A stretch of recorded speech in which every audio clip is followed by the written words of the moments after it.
el generador de energía en el país. ¿Por qué se siguen pagando altos costos en el momento en el que llega un recibo, ya sea en un domicilio particular o también en lo comercial?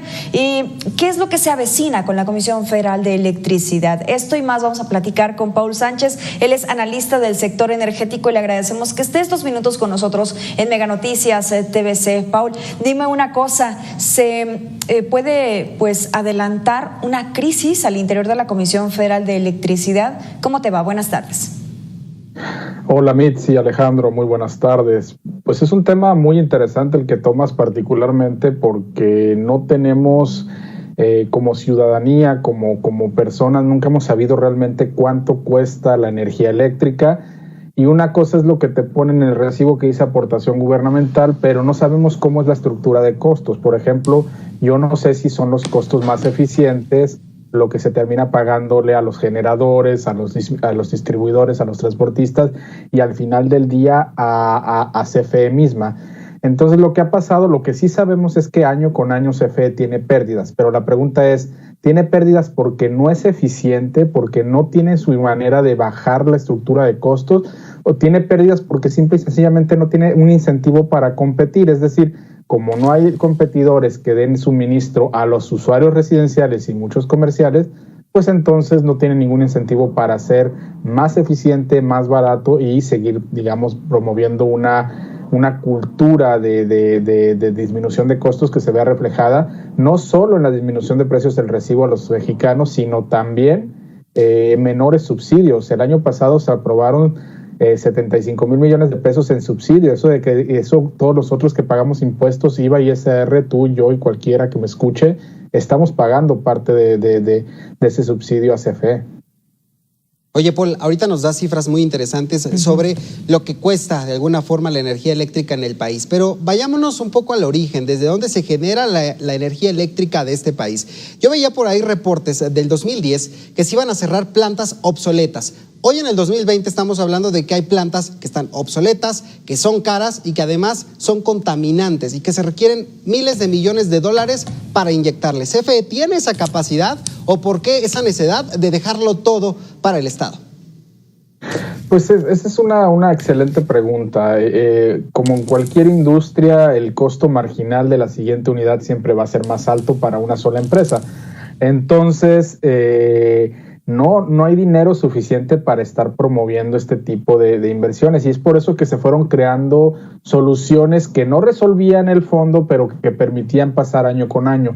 Una de ellas fue precisamente permitir que hubiera generadores privados que son dueños de las plantas y que le vendieran energía eléctrica a CFE, esos que les llaman ahora contratos leoninos, que realmente se firmaron pues hace casi 10 años algunos de ellos y otros más recientes, pero sin duda el problema que tenemos es que muchas de las plantas de CFE, la vida media de ellas ya pasa los 20 años e incluso algunas de ellas están para los 40, 50, las hidroeléctricas llegan a los 80 años y por ejemplo Laguna Verde ya está en 45 años. La gran pregunta es, en algún momento estos costos de operación y de mantenimiento van a ser más caros que cambiar una planta, o sea, modernizarnos, y entonces significa que va a ser a cargo del erario o existen mecanismos más, digamos, benéficos para todos nosotros. Por ejemplo, lo que pasó hace un par de años con las subastas eléctricas, lejos de si son renovables o no, ¿por qué no se hacen subastas de productos específicos para que haya térmicas, si quieres, ciclos combinados, hidroeléctricas, también renovables? Esa es donde la pregunta que nos hacemos, hay que tener siempre mucho énfasis y cuidado de decir, esas son las maneras en que se puede transitar a modernizar este parque de generación, pero sin esos cambios no lo vamos a ver, no va a ser posible. Paul, de repente vemos actualmente que un manejo muy similar que se está haciendo en Petróleos Mexicanos se hace en la Comisión Federal de Electricidad, de tener pues estas actividades que se regresan un poco al pasado, estas decisiones que se regresan un poco al pasado, pero dime una cosa, desde tu visión experta, ¿se ha equivocado esta administración federal o se han equivocado las administraciones a lo largo de los años? Pues mira, no quisiera hablar de si fue un error o no. Lo único que voy a poner en la mesa es decirles el gran triunfo de las empresas del Estado, CFE y Pemex, es haber convencido a cada administración desde los últimos 40 años de que el interés de los petroleros y el interés de los electricistas que integran esa plantilla laboral es el mismo que el interés de la nación. ¿Y por qué digo esto? Porque a veces se dice es que tenemos que seguir con Pemex y CFE como están, generando los empleos y manteniendo los empleos que se tienen, pero realmente la pregunta ¿es óptimo? ¿Tenemos la cantidad de personal necesaria o estamos sobrados? Al menos en Pemex sabemos que por cada planta de refinación tenemos demasiado personal que la hace operativamente ineficiente. Entonces lo mismo puede estar pasando en generación, en suministro, en distribución y en transmisión, y mientras no se haga una reestructura real, lo único que estamos haciendo es mantener a un grupo poblacional en sus condiciones laborales que incluso se van mejorando año con año. Recientemente en esta administración, CFE volvió a cortar la edad de retiro y volvió a cambiar, digamos, los esquemas para que el pasivo laboral que tenemos, en lugar de bajar, siga incrementándose. Y por ponerte un ejemplo, ahorita la mitad de la deuda de Pemex, la mitad es deuda de largo plazo, la mitad es pasivo laboral. Es decir, ahorita debemos 2 veces lo que vale Pemex en deuda. Entonces la pregunta y en CFE estamos en una situación no tan complicada, pero muy similar. Entonces la pregunta del millón es ¿hasta cuándo va a alcanzar esto? ¿Y por qué las administraciones no están pensando en cómo resolverlo? Pues porque se ve un problema de clientelismo.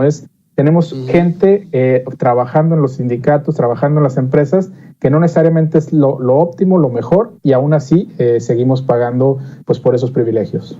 Oye, Paul, tocas un tema bastante interesante. Veíamos estas soluciones que tú nos dabas de alguna forma, cómo poder transitar hacia un modelo de energía mucho más sustentable. Pero teniendo todo este conocimiento, a mí me parece, la verdad, sorprendente que el gobierno no pueda tener estos datos y que de alguna forma veamos situaciones como lo del apagón de diciembre, que además se le atañe también a las energías renovables, justo para justificar el poder que puede tener CFE. ¿Nos estás diciendo que el populismo entonces puede más que tener una óptima condición y generación de energía en el país? Pues más que populismo, creo que es una cuestión en este caso particular de clientelismo. Es decir, al final de cuentas tienes a usuarios y a trabajadores que al final del día son votantes y pueden castigarte. Las últimas elecciones, quitando quizá la última elección, las anteriores, los márgenes de votación habían sido tan cerrados y pues todo el mundo busca el favor finalmente en estas personas. Quitar empleos en Pemex y CFE es una decisión dolorosa, que en el largo plazo es la mejor decisión, pero que nadie se ha atrevido en el corto plazo a modificarla. Otro que también es una excelente decisión sería disminuir o eliminar el subsidio o focalizarlo. ¿A qué me refiero? A quién realmente necesita un apoyo mensual para consumir cierta cantidad de energía y que eso le permita salir de la trampa de pobreza. Esa es la pregunta que deberíamos estar haciéndonos, y la decisión difícil es, nos va a costar a ti y a mí y a todos los que estamos después de cierta franja económica más la electricidad, pero es progresivo, estamos aportando más. Pero son decisiones difíciles porque al final del día, algo que me he dado cuenta, por ejemplo, en las comparecencias que le han hecho el director de CFE, es casi todos los diputados que pasaron decían lo mismo: tenemos luz muy cara. ¿Realmente tenemos luz muy cara o es que no estamos acostumbrados a los costos reales de la energía? Esas son las preguntas que habría que entender. Okay. Justamente refiriéndome, Paul, a pues las declaraciones que ha hecho el director de la Comisión Federal de Electricidad sobre este apagón y el incendio que hubo a los alrededores de pues los generadores de energía. ¿Esto de manera técnica fue creíble o es una consecuencia una vez más de la falta de mantenimiento, de la falta de inversión, de atención técnica? Bueno, sí y no. En algún sentido, sí, si tuviéramos redundancia en las líneas, si tuviéramos manera más digamos, no depender de 2 o 3 líneas que van viajando de región en región, seguramente podríamos tener hubiéramos tenido un mejor manejo. No obstante, quiero señalar y ser muy enfático en esto.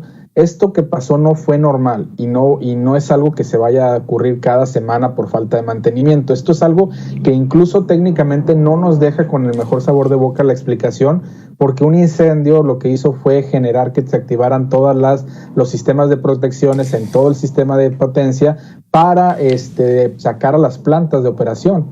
Y el hecho de que no haya pasado nada en la infraestructura lo podemos ver en que realmente tuvimos el restablecimiento del 100% en menos de 3 horas.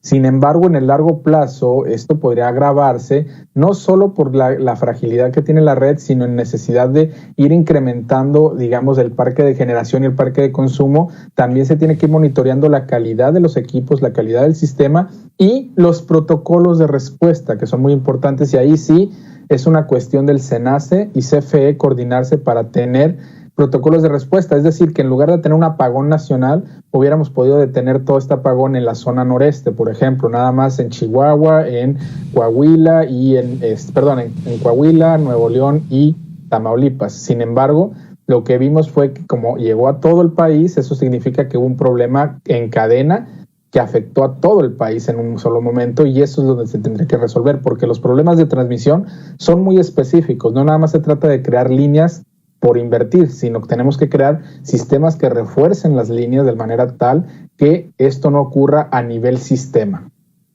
Oye, Paul, ahorita que comentaba Mitzi este tema de los dichos por Manuel Bartlett y la conferencia en donde nos explicaban lo de ese apagón, llevándolo un poco a un nivel más amplio, el SENACE, las capacidades que tiene hoy para revisar estos protocolos de respuesta, ¿fueron afectados con la reforma energética? ¿Tú verías que inmediatamente requeriría el país hacer una revisión a esta reforma energética? No, al revés, creo que el problema ha sido que la reforma energética en su espíritu es muy clara. El SENACE es la autoridad y CFE es la empresa.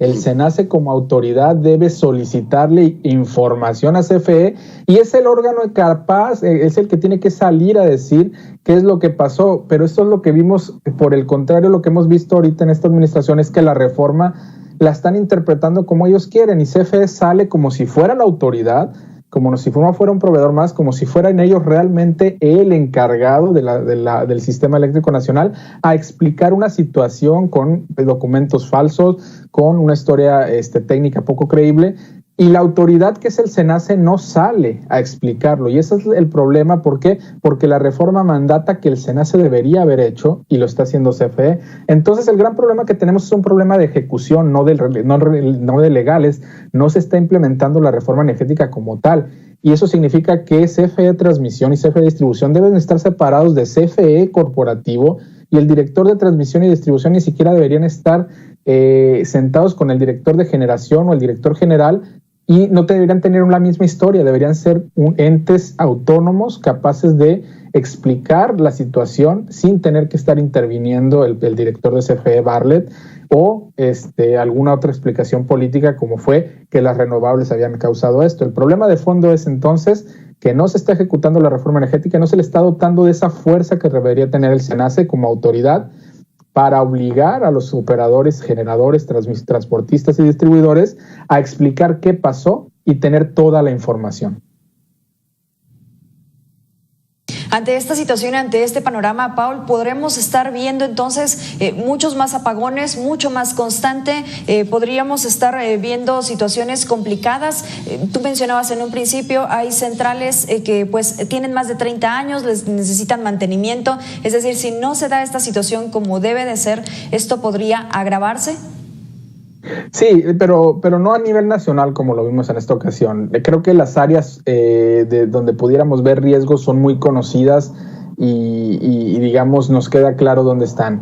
Son las dos Baja Californias y la península de Yucatán. Esas son las áreas más riesgosas del país porque no hay suficiente conexión para llevar energía. Y si no fuera por la situación de pandemia que nos obligó en verano a reducir gran parte del consumo industrial, comercial y de otros sectores en el país, no tanto residencial, hubiéramos visto lo que pasó el año antepasado, en 2019, en Baja California Sur, donde no alcanzó la energía y tuvieron que empezar a hacer cortes programados por zona. Cada 3 horas estaban rotando la energía disponible y dejaban sin energía algunas áreas porque no había energía suficiente. En esta situación no estamos así en el resto del país, quizás solamente en península. Sin embargo, en el largo plazo, si no reforzamos, si no invertimos, esto se va a volver más complicado en esas zonas que a lo mejor en el norte o en el centro.